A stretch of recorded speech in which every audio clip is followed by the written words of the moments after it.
hours with the Reverend Wright. Was this in person? In person, face-to-face. Did you record it? Tape recorded. Wow. In his office at the, get this, Kwame Nkrumah Academy, a charter school that is named after the late Marxist dictator of the West African nation of Ghana. Well, so 3.5 hours is an awful long period of time. We could probably do just an hour on this, but I think the most telling revelation in this is that there was an attempt to buy his silence. Now, and I'm kind of involved a little bit in the history here because I was the only person to interview him, and then all interviews stopped. Right. But he did speak at the National Press Club. You addressed that in the book.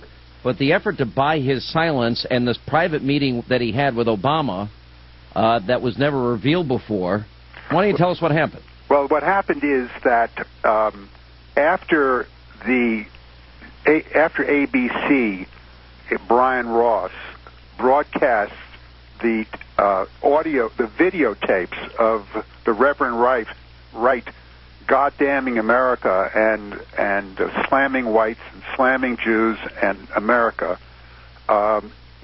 he was contacted by one of Obama's closest personal friends, a guy who travels on Obama's plane, who plays basketball with him, who goes on vacations with him. And you named this guy for the first time today because you did not name him in the book. I did name him in the book, but I can tell you who he is. His name is Dr. Eric Whitaker.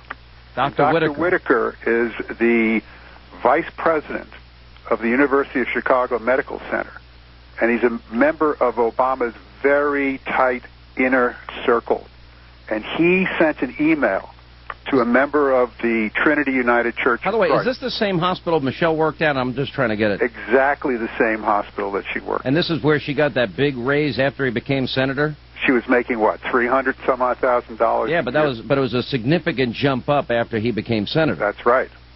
And okay. You know, the Chicago politics is one hand feeds the other, as you know.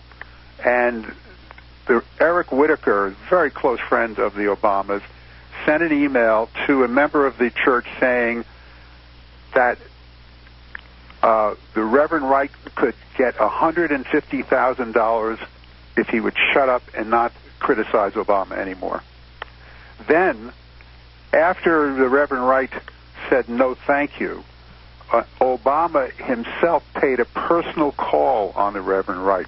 When did this personal meeting take place, this face-to-face? Well, just to put it in context, if you remember, Obama made a big speech in Pennsylvania and Philly. That's right, saying this is his famous race speech, which took place on the 18th of March.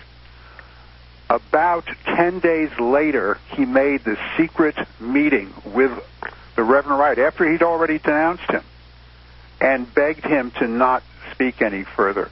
Now, we know this is true not only because the Reverend Wright told me so, but because the Secret Service logged in this meeting.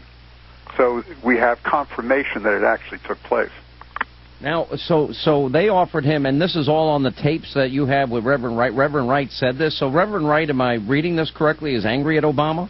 Reverend Wright is more than angry. He's absolutely fulminating. He feels that he's been thrown under the bus by a man whom he mentored for 23 or 24 years.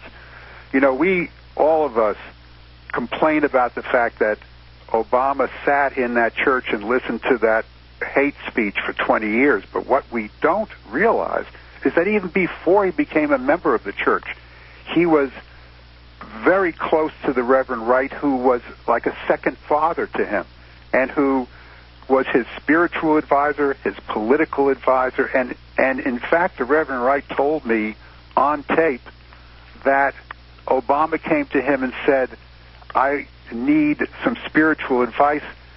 I don't know exactly who I am. And the Reverend Wright said, and this is on tape, well, we know your Islam background, and you have that, but what you need now is some coaching on Christianity. And I asked the Reverend Wright, did you convert him from being a Muslim to a Christian? And he said, well, I don't know if I could go that far, but I can tell you that I made it comfortable for him to accept Christianity without having to renounce his Islamic background.